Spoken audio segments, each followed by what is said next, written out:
Alors ce matin, j'aimerais m'entretenir avec vous sur le thème suivant, Dieu et moi, ou moi et Dieu, Dieu et toi. Où cela en est-il dans ta vie? Où en es-tu dans la relation avec Dieu, Dieu et moi? Une des plus grandes différences entre les personnes, entre les différents cultes, entre les différentes habitudes culturelles et aussi sociales, eh bien, c'est le culte à rendre à Dieu, c'est la relation avec Dieu. Certains passent des heures et des heures à parler de Dieu, étudier Dieu, lire sa Bible et tout ça, d'autres une fois par jour, 5 minutes, une autre fois c'est une fois par semaine, une autre fois par mois. Donc c'est quoi le critère? Qu'est-ce qu'il faut comprendre, retenir d'une relation avec Dieu? Nous allons voir que le Seigneur a ordonné à ses disciples en particulier, mais aussi à nous maintenant, il nous a même commandé strictement de ne pas juger notre prochain. Juger son prochain, ce n'est pas celui qui est à Tombouctou, c'est celui qui est à côté de moi, dans ma maison, dans mon voisinage, sur le lieu de mon travail. Ne pas juger votre prochain. Jésus est formel là-dessus. Ne jugez pas afin de ne pas être jugé. Personne n'aime d'être jugé. Alors, première chose à faire, c'est de ne plus juger les autres. Parce que souvent, nous jugeons d'après nos critères, d'après ce que nous aimons bien faire. Exemple, j'aime bien le football. C'est pas vrai, j'aime pas le football. Mais j'aime bien le football. Puis je vois quelqu'un qui fait aucun sport. Et tu devrais faire du football. Regarde-moi, 43 kilos, grossis pas de graisse, rien. Viens faire du foot. Oui, mais toi tu aimes le foot. L'autre il n'aime peut-être pas le foot. Alors tu fais du basket alors. C'est pire. Attention. Attention de ne pas projeter sur l'autre les qualités que nous avons, mais aussi peut-être condamner l'autre, ou me condamner moi-même pour les manquements que j'ai. Ne vous jugez pas les uns les autres, dit Jésus. C'est clair. Et les uns les autres, j'insiste bien, c'est celui qui est dans mon entourage, dans ma propre famille. Ne jugez pas les uns les autres. Il fait comme ça, elle fait comme ça, ben là c'est raison. Toi, regarde-toi, toi-même. Jésus a dit ça. Nos paroles, très souvent, il est vrai, même si elles sont sages et intelligentes, ont une tendance, de temps en temps, à être un peu directes comme ça. On a pensé quelque chose, on le dit, on le projette sur l'autre. L'autre n'est peut-être pas du tout préparé à recevoir une telle parole. Mais quand ça vient de quelqu'un qui a de l'expérience de la vie, un chrétien engagé, quelqu'un plus âgé, et qui nous dit quelque chose spontanément, comme ça, sans réfléchir, peut-être en fait, il y a tout à fait le contraire de ce qu'il avait espéré. Tu devrais manger un peu plus de macaroni, alors qu'il est en train de manger des frites, quoi. Faire attention. Lorsqu'on dit tu devrais, il faudrait que. Jésus n'a jamais parlé comme ça. On pense que bon, les chrétiens devraient être tous un peu plus gentils les uns envers les autres. C'est facile ça, hein. L'autre il ne sourit jamais, il ne me dit jamais bonjour, il part toujours très vite, il est souvent absent. Enfin, on a toute une série d'arguments comme ça. Mais en fait, on n'est pas dans la vie de l'autre. On ne sait pas ce qui se passe dans sa vie, aujourd'hui, hier, demain. Alors qui suis-je moi pour juger quelqu'un d'autre qui fait autrement que moi, ou qui fait les choses avec un autre sentiment? Jugez-vous vous-même. C'est Jésus qui dit ça. Afin de ne pas être jugé. Si je ne me juge pas moi-même, c'est-à-dire que si je ne m'examine pas à l'image de la parole de Dieu, ce que la parole de Dieu dit, de quel droit est-ce que moi je peux me permettre de juger quelqu'un d'autre? Nous sommes différents. Nous sommes des hommes, des femmes, plus jeunes, plus âgés, cultures différentes probablement. Alors pourquoi je juge? C'est en tout cas la question que Jésus a dit à ses disciples. Matthieu 7, verset 2. Car on vous jugera, Jésus parle à ses disciples, car on vous jugera du jugement dont vous jugez, et on vous mesurera avec la mesure que vous mesurez. Si je suis quelqu'un, dit Jésus, autrement dit, qui juge comme ça assez facilement les autres, je serai moi-même jugé sur ces critères que j'utilise pour juger les autres. Mais personne n'a envie d'être jugé. Alors ne juge pas. Parce que tu ne sais pas. Tu ne sais pas tout ce qui s'est passé. Et ce qui se passe. Tu mesures l'autre. Oh, ça c'est un bon chrétien, c'est pas un bon chrétien, ça c'est cela. Mais tu ne sais pas pourquoi il n'est pas là depuis 3 semaines. Tu ne sais pas. Tu ne connais pas sa situation. Pourquoi il ne chante pas? Pourquoi il ne prie pas? Pourquoi ceci, cela? Je ne sais pas. Alors ne juge pas. Facile à dire, pas forcément facile à faire. Je relis 6, 46, 49. Pourquoi m'appelez-vous Seigneur, Seigneur, et ne faites-vous pas ce que je dis? C'est Jésus qui dit ça. Je vous montrerai ce qui est semblable à tout homme qui vient à moi, entend mes paroles, et ne les met pas en pratique. Il est semblable, donc un homme comme ça ou une femme, il est semblable à un homme qui, bâtissant une maison, a creusé profondément, très bien. Il a posé les fondements sur le roc, très bien. Une inondation est venue, le torrent s'est jeté contre cette maison, sans pouvoir l'ébranler, parce qu'elle était bien bâtie. Mais celui qui entend, et celui qui entend et ne met pas en pratique, il est semblable à un homme qui a bâti une maison sur la terre sans fondement. C'est du sable en fait.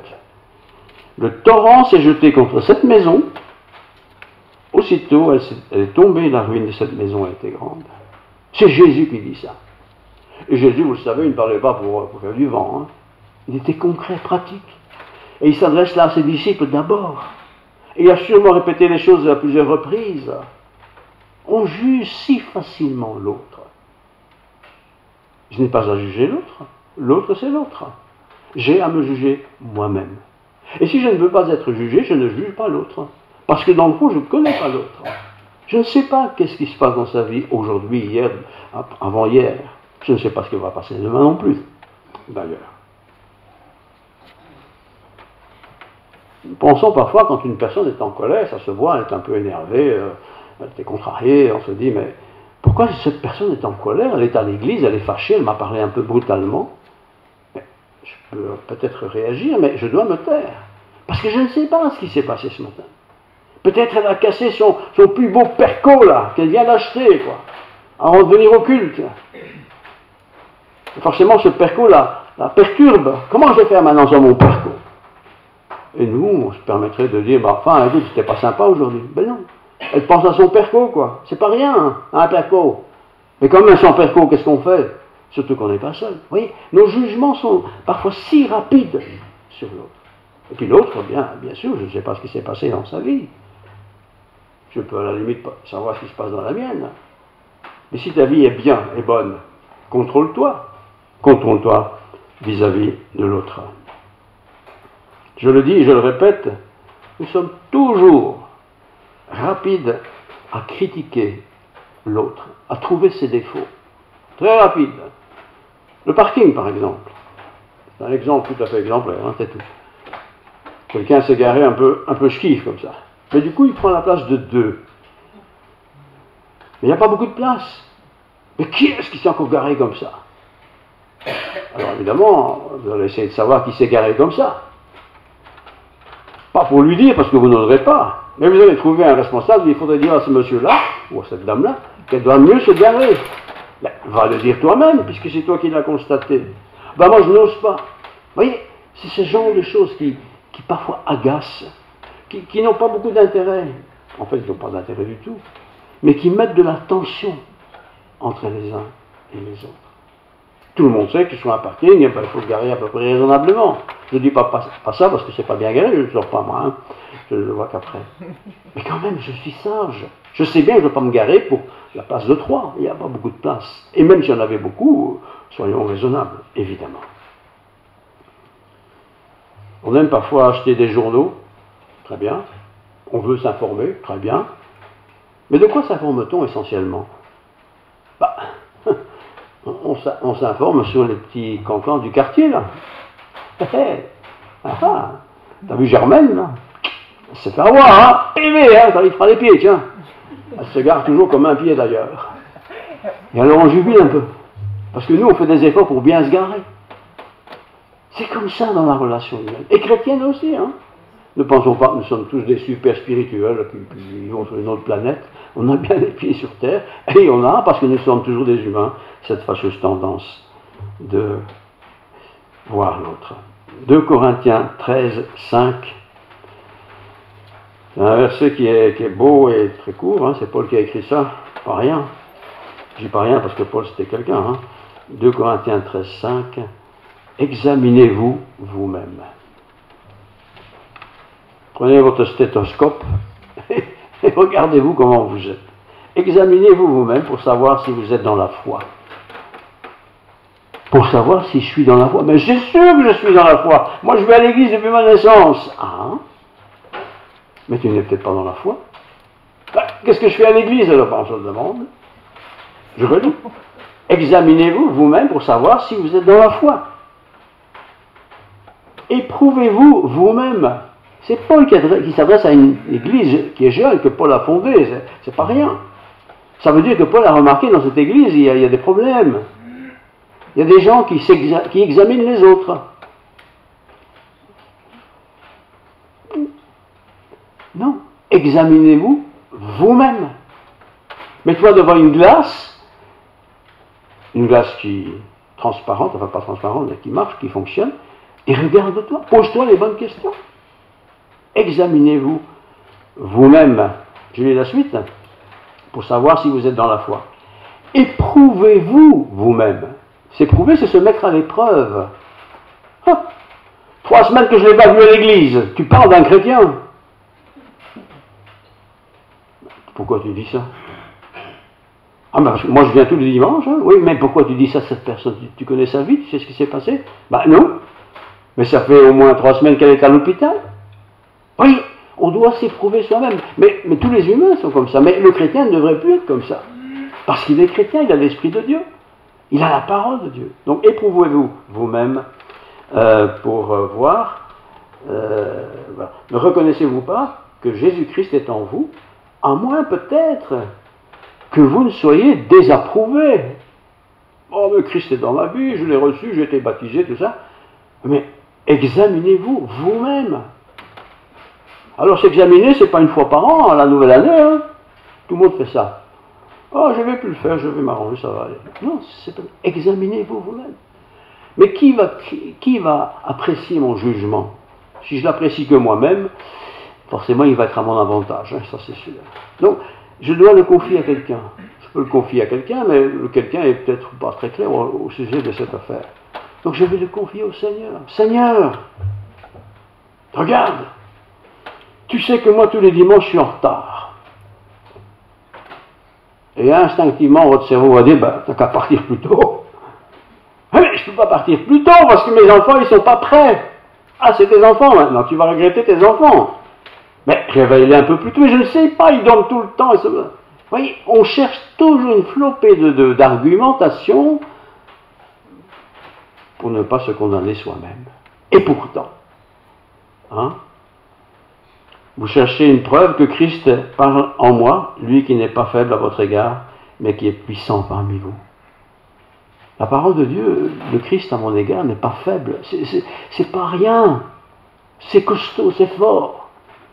Et lire la Bible, pas forcément le psaume 150 qui est très long ou un autre, mais lire la parole de Dieu. Ce que Paul a notamment écrit aux églises qu'il avait fondées et qu'il visitait, c'était des choses, je vais dire basiques, mais c'est pas basique, c'est le fondement de notre foi. Voilà. Vous savez, il y a des chrétiens qui, 20 ans après qu'ils viennent à l'église, sont toujours dans les mêmes histoires. Toujours. Toujours les mêmes soucis, toujours les mêmes discours, toujours les mêmes remarques, toujours les mêmes sujets de controverse. Il y a un problème là. Il faut passer à autre chose. Il faut passer au-dessus des choses. Bien sûr. Éprouvez-vous vous-même. Luc 6, 46. Pourquoi m'appelez-vous Seigneur, dit Jésus. Pourquoi m'appelez-vous Seigneur? Et ne faites-vous pas ce que je dis.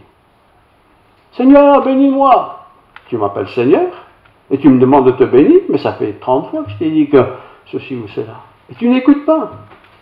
Arrête de me demander de te bénir. Je t'ai déjà béni 30 fois. Je t'ai déjà montré la route 100 fois. Et tu n'écoutes pas. Ah, c'est facile d'écouter les autres, de condamner les autres. Moi, je suis chrétien. Très bien. Ben, montre-le par ta vie, par tes gestes, par ton comportement, que tu es chrétien. Chrétien, c'est comme Christ, c'est pas rien. Quand je dis je suis chrétien, je suis comme Christ. Alors, si vous comparez votre vie à moi, vous êtes gagnant à tous les coups. Hein. J'ai tellement de défauts. Mais si je me compare à Christ, alors là c'est une autre paire de manches. Et nous sommes si souvent en train de nous comparer, notre vie à nous, sur des gens plus faibles que nous. Et comme ils sont plus faibles que nous, je suis un peu plus fort, donc c'est bien. Mais je n'ai pas à juger mon prochain. J'ai à consulter Dieu, examiner ce que Dieu dit, ce qu'il veut. Comment j'ai changé depuis un an? Ai-je changé depuis un an? Alors bien sûr, tout cela est possible par la connaissance que j'acquiers au fil du temps. Connaissance occulte, dans la lecture, dans la méditation, dans la réflexion. Voilà.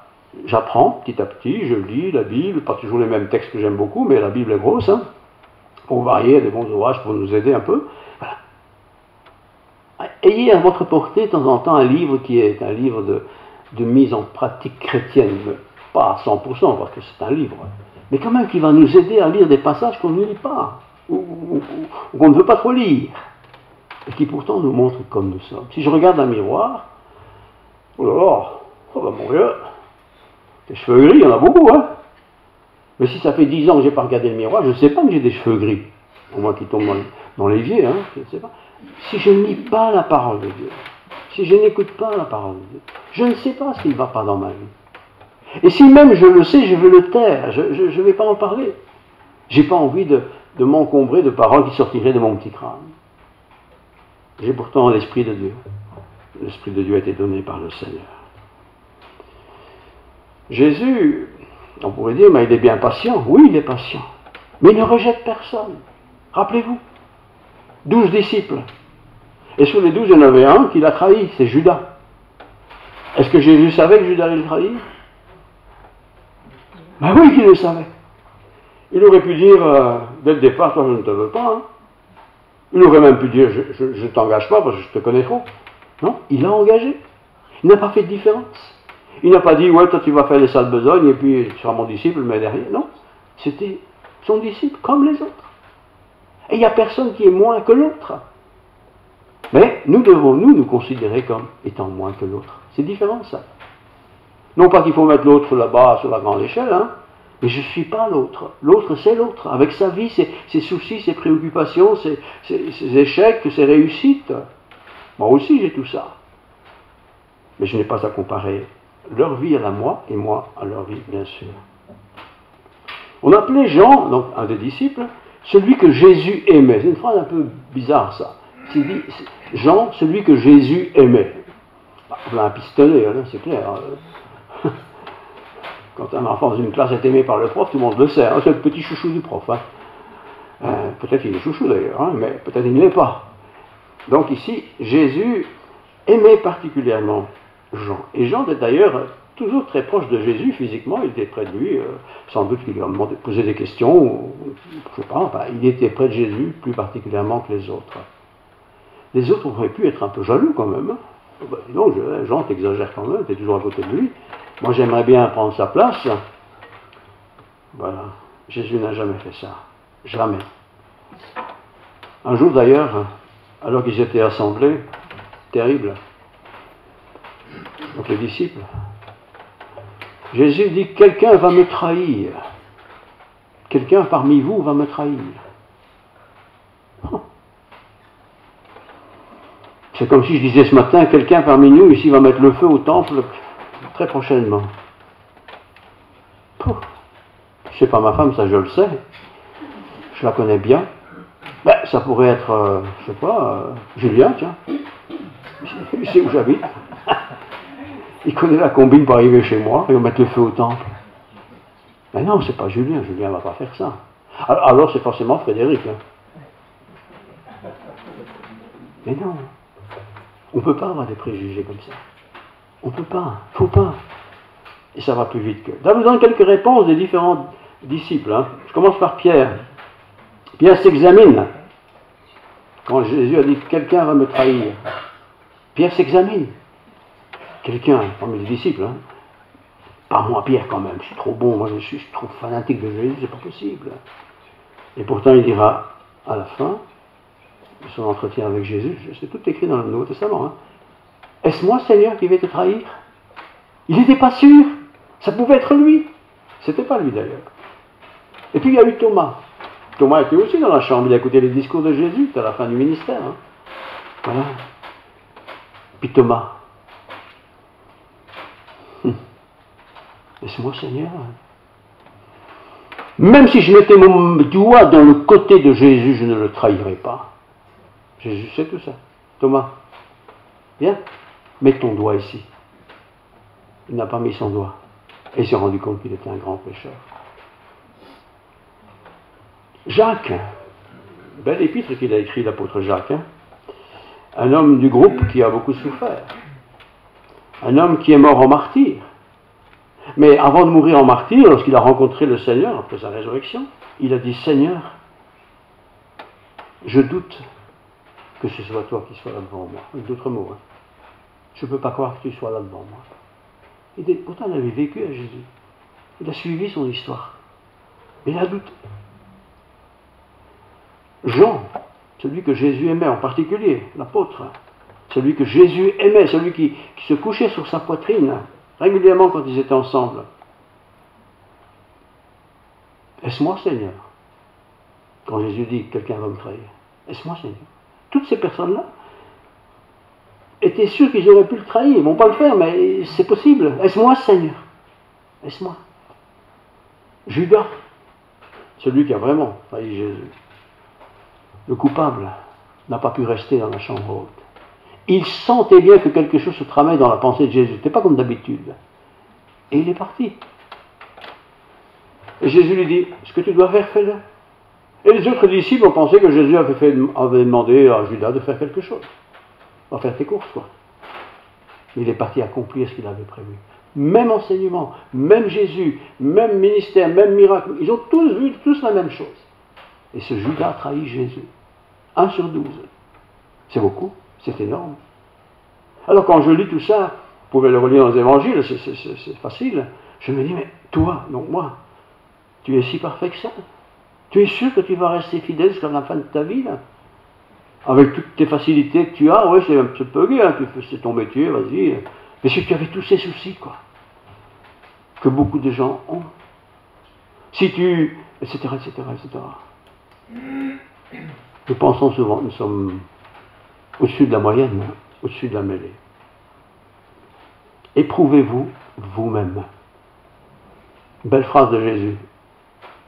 S'éprouver pour voir si vous êtes dans le chemin de Jésus. Mettez-vous à l'épreuve.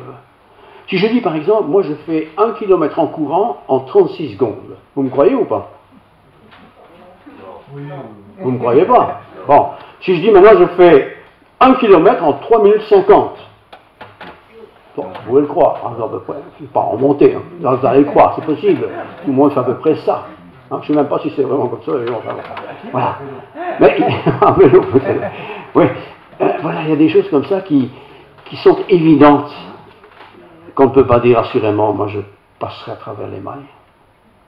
Parce que je ne connais pas la suite de ma vie. Je ne sais pas ce qui m'attend. Je ne sais pas ce qui peut me tomber sur la tête. Oui, je peux être bien disposé aujourd'hui, je peux être tout costaud, hein. Les disciples ont connu ça avec Jésus. Quand ils ont vu Jésus faire des miracles dans toutes les sens, avec tout le monde, oh, ça c'est le bon, hein. Mais quand ils ont vu que Jésus allait être arrêté, et arrêté à l'époque c'était pas rien. Je ne savais pas s'il allait être crucifié peut-être, mais quand ils ont vu que Jésus a été emmené pour être crucifié, qu'est-ce qu'ils ont fait les disciples? Ils ont pris la tangente, ils sont partis, ils étaient loin, passés inaperçus. Passés inaperçus. Alors, ce que je voudrais dire ce matin pour nous encourager les uns les autres, qu'il est facile de juger l'autre. Tiens, ça fait 6 mois que je ne l'ai pas vu à l'église. Qu'est-ce qui se passe avec lui? Il me semblait bien, il n'était pas bon, hein, je savais bien. On a nos jugements comme ça. Nous ne sommes pas appelés à nous juger les uns les autres. Par contre, nous pouvons prier les uns pour les autres. Ne jugez pas afin de ne pas être jugés. Le Seigneur est un modèle. Il n'a pas dit à ses disciples, écoute, je vous engage, Pierre, Paul, Jacques, les autres, là, je vous engage, venez avec moi. Mais faites une boulette et je vous vire. Hein. Ce n'est pas une entreprise. L'Église n'est pas une entreprise. L'Église, c'est l'Ecclésia, c'est le rassemblement des élus. Si je suis élu parce que Dieu m'a sauvé, ben je vais rencontrer d'autres élus qui vont parler du même salut que moi. Et on partage ensemble. On partage et aussi on confesse ensemble. Si vraiment on a l'impression que nous on ne pêche jamais, on se fait des illusions. C'est pas vrai. Est-ce que sur une journée j'arrive à ne pas avoir une mauvaise pensée? Oh, pas très méchant, mais quand même. Est-ce qu'il m'arrive sur une semaine de ne pas m'énerver pour une queue de cerise là? Demandez à ma femme, elle vous dira quoi, hein? Pourtant, je sais bien que c'est pas bien. Mais ça me prend. Je m'énerve pour une queue de cerise, vraiment. Après, on regrette, bien entendu. Mais si j'étais sauvé sur la perfection, la sainteté pure, je suis perdu, là. Je suis perdu. C'est pour ça que je suis sauvé par grâce. Sauvé par grâce. Mais être sauvé par grâce, je termine avec ça, c'est pas dire, moi je ne pêche plus, c'est pas vrai, ça. Nous continuons à pécher. Nous continuons, malheureusement, à faire des choses que Dieu n'apprécie pas beaucoup, pour ne pas dire qu'il n'apprécie pas du tout. Alors, si Thomas a pu dire à Seigneur, quand il a posé la question, est-ce moi? Et qu'il a dit, est-ce moi Seigneur? C'est qu'il était possible que ce soit lui, il se connaissait. Jacques la même chose, Jean la même chose, Judas la même chose. Judas a trahi Jésus, oui, mais les autres ont trahi Jésus aussi, parce qu'ils ne sont pas allés jusqu'au bout. Ils n'ont pas été à la croix. Ils ont accompagné, mais de loin, ils ont eu peur. Ils ont été au tombeau, bien sûr, mais très timidement. Il ne fallait pas qu'il y ait des soldats pour me faire attraper, quoi. Vous voyez, on est comme ça. Alors bien sûr, il ne faut pas rester comme ça. On change, on apprend. On se fortifie. La Bible est très... Fortifiez-vous dans le Seigneur. Se fortifier, c'est pas prendre des aspirines, là, plus que d'habitude, mais se fortifier dans le Seigneur. Oui, Seigneur. Encore une fois, je me suis emporté là. Pourquoi je me suis énervé pour une queue de cerise? Pourquoi j'ai fait ça? C'était pas nécessaire. Il n'y avait franchement pas de raison. Mais je l'ai fait. Et en attendant, ben, ça a fait ses dégâts. Et l'autre, peut-être, qui était malheureux ce jour-là, il est écrasé, quoi. Allez. Du tact. De l'amour pour le prochain.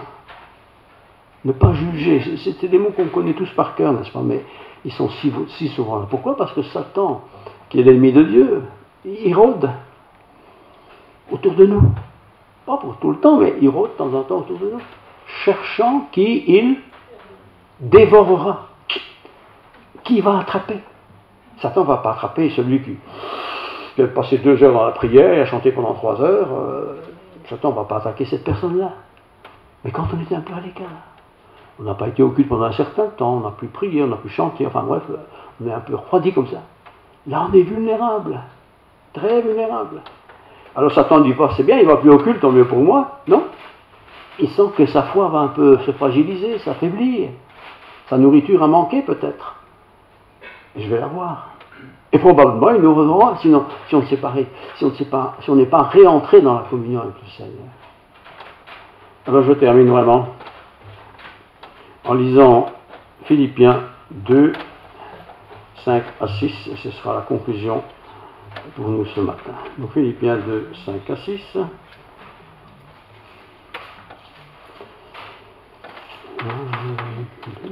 5 à 8, pardon, 2, 5 à 8. Ayez en vous les sentiments du pasteur Coles. Vous avez tous rigolé parce que vous savez que ce n'est pas vrai. Et ce n'est pas vrai, en effet. Ayez en vous les sentiments qui étaient en Jésus-Christ. Facile de lire, mais les avoir, c'est une autre paire de manches. Hein. Existant, donc Christ existant en forme de Dieu, il n'a point regardé son égalité avec Dieu comme une proie à arracher. Jésus, qui était Dieu, n'a pas fonctionné dans sa vie terrestre parce qu'il est Dieu. Existant en forme de Dieu, il n'a pas regardé son égalité avec Dieu. Moi, je suis Dieu, je suis blindé, quoi, non? Comme une proie arrachée. Mais il s'est dépouillé lui-même. Il s'est dépouillé de quoi? Mais de sa divinité. Parce que si Jésus avait été tout le temps sous la forme, sous l'ordonnance, sous la présence de la divinité de Dieu, il serait passé à travers tout. Hein? Je lis maintenant. Mais il s'est dépouillé lui-même en prenant une forme de serviteur. Être serviteur, c'est faire toutes sortes de choses.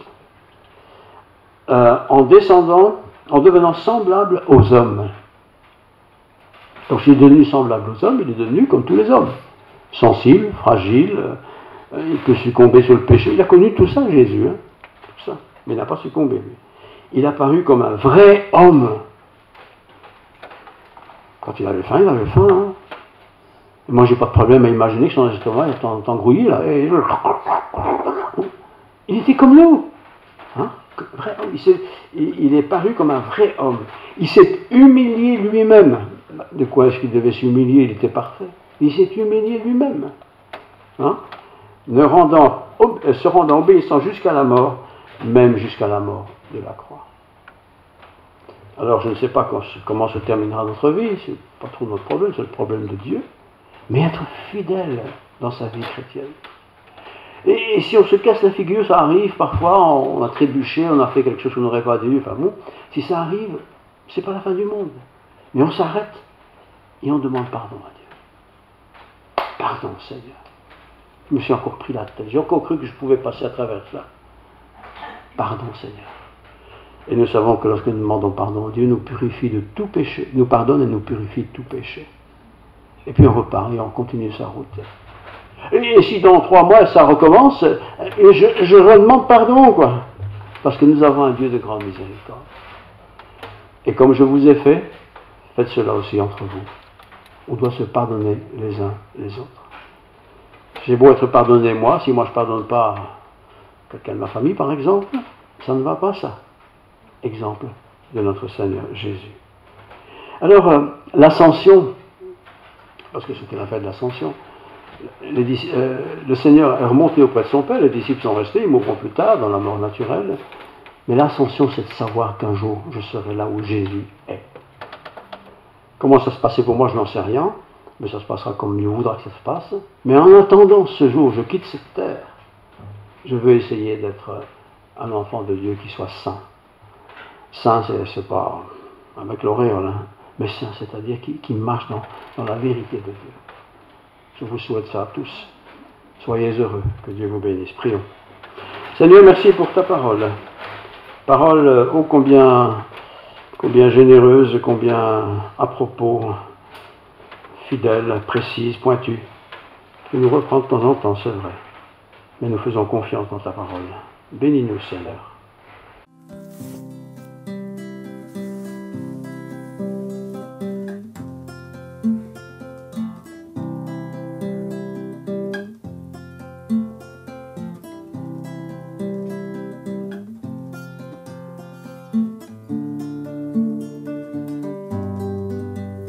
Quand je contemple ta sainteté, et quand je contemple ta beauté, et quand toutes les choses pâlissent à ta lumière, quand j'ai trouvé la joie près de ton cœur, quand je m'enveloppe de ton amour, et quand toutes les choses pâlissent à ta lumière, oh je t'adore, oui je t'adore, si je vis Seigneur, c'est pour t'adorer, oh je t'adore.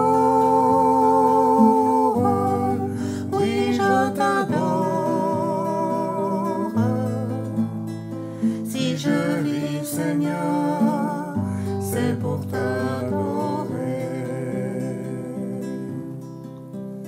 Quand je contemple ta sainteté, et quand je contemple ta beauté, et quand toutes les choses pâlissent à ta